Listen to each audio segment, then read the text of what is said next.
Imagine losing, well, everything. Before you're even 3 years old, not just things, but your parents. Gone. Then picture facing a decade, 10 years, living rough, on the streets, enduring unbelievable hardship, battling addiction that's, threatening to just swallow you whole. What does it actually take?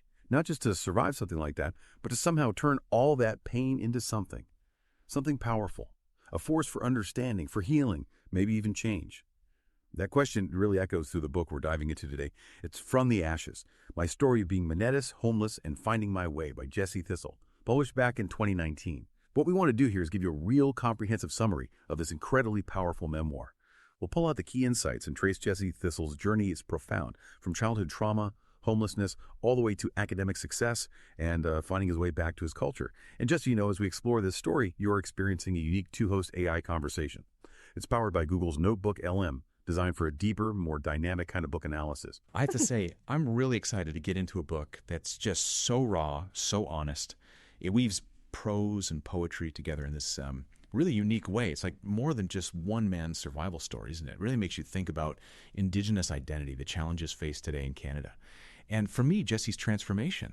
I mean, from high school dropout, struggling so hard to becoming a respected university professor is just deeply inspiring, shows what's possible. It really is. And, the story is tough, no doubt about it. It's challenging, but it's also fundamentally redemptive. That's what pulls you in, I think. We're basically taking a journey through this narrative that sheds light not just on one person's very deep personal struggles, but also on the bigger picture, right? The societal things, the historical context that shaped his life and tragically still shape the lives of so many others. It's essential stuff if you want to understand the legacy of colonialism in Canada and just the sheer resilience of Indigenous peoples. Okay, so let's start unpacking that journey.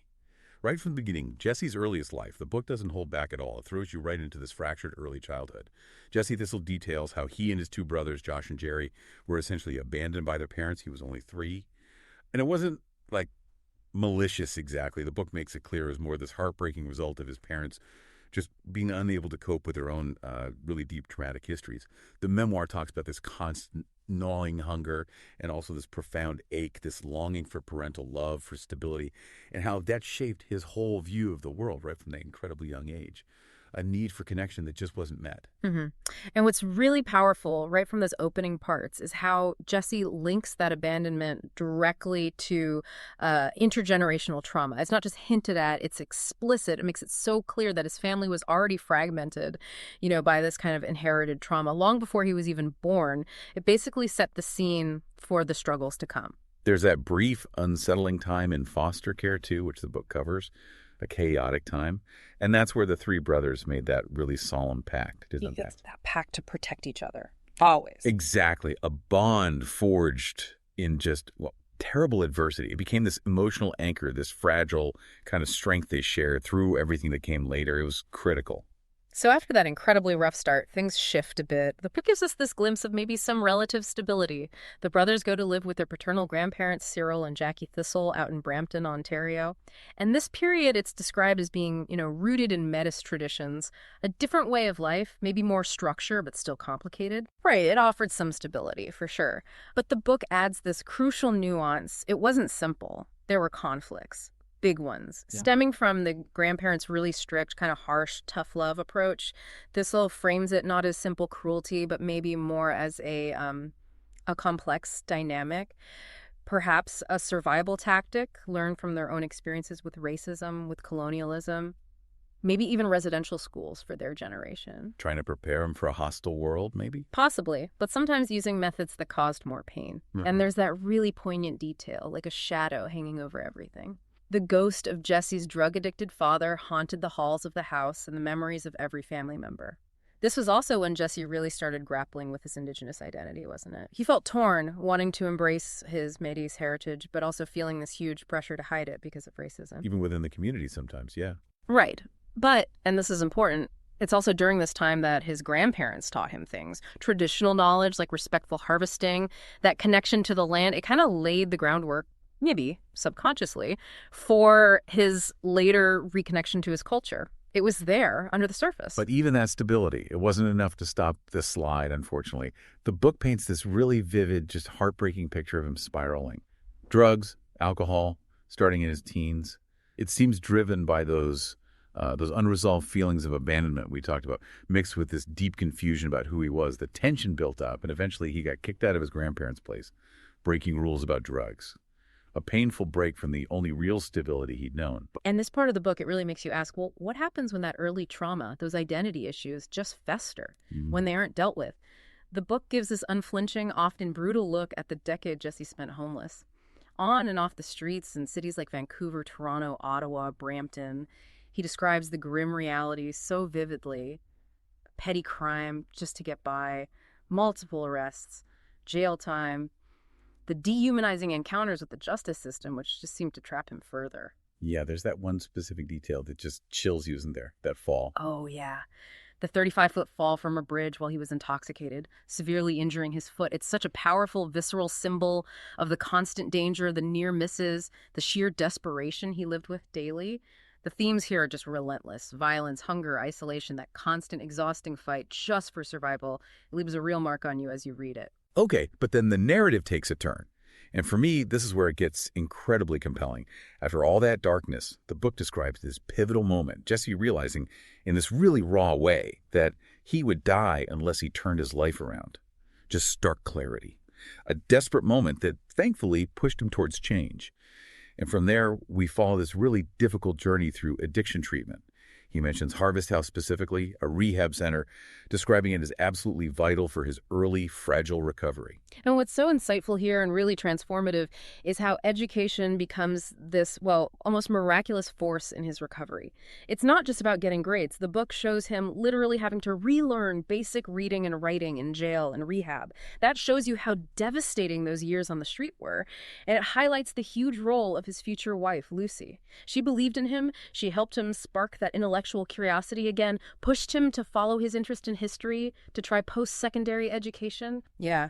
And from there, you see this incredible academic path unfold, getting his GED, enrolling in college, eventually graduating with high honors from York University.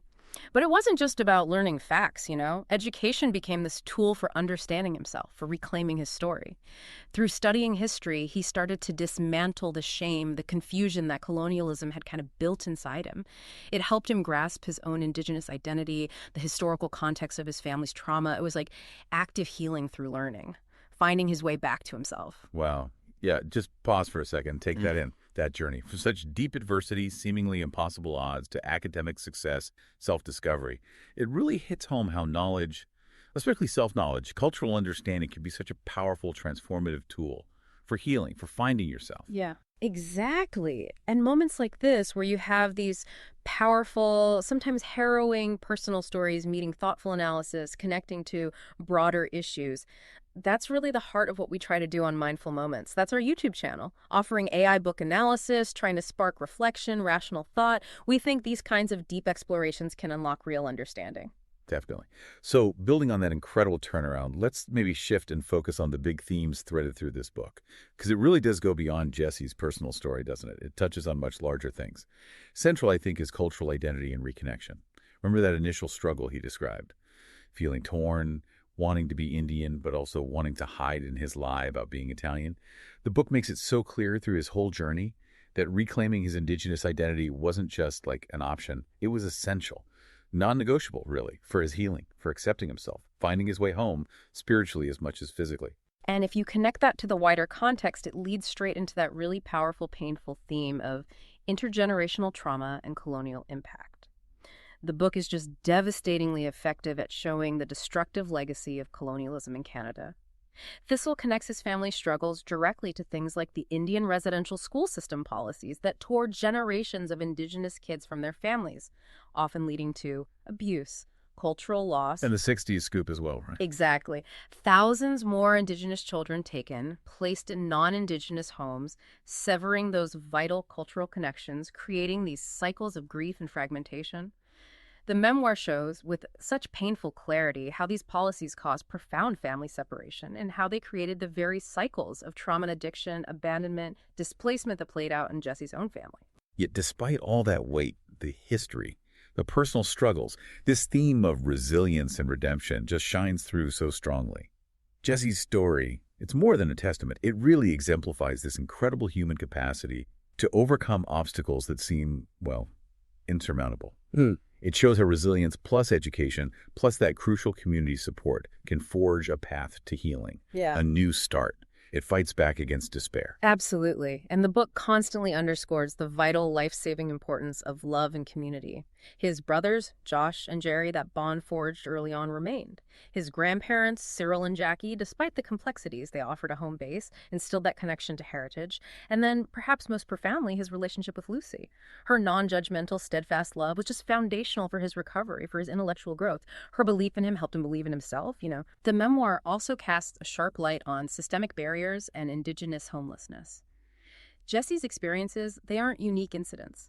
They reflect these broader, deeply rooted patterns of marginalization faced by Indigenous people in Canada, things like poverty, discrimination in housing and healthcare, social supports that just aren't adequate, all contributing to cycles of homelessness. The book is powerful testimony to these systemic issues. And the way the story is told is also really striking, contributing so much to its power. It's not a straight linear narrative, is it? He uses this fragmented, almost mosaic style, vignettes, blending raw prose with really evocative poetry. And the photos included throughout add this layer of intimacy, of authenticity, this unique structure. It really boosts the raw feeling, the emotional impact. It lets you feel his fragmented memories, his emotional states in a very immersive way. Precisely. And the book's reception, its legacy, has been really significant. From the Ashes got huge acclaim fast. Won major awards, the Kobo Emerging Writer Prize, Indigenous Voices Awards, became a #1 national bestseller in Canada.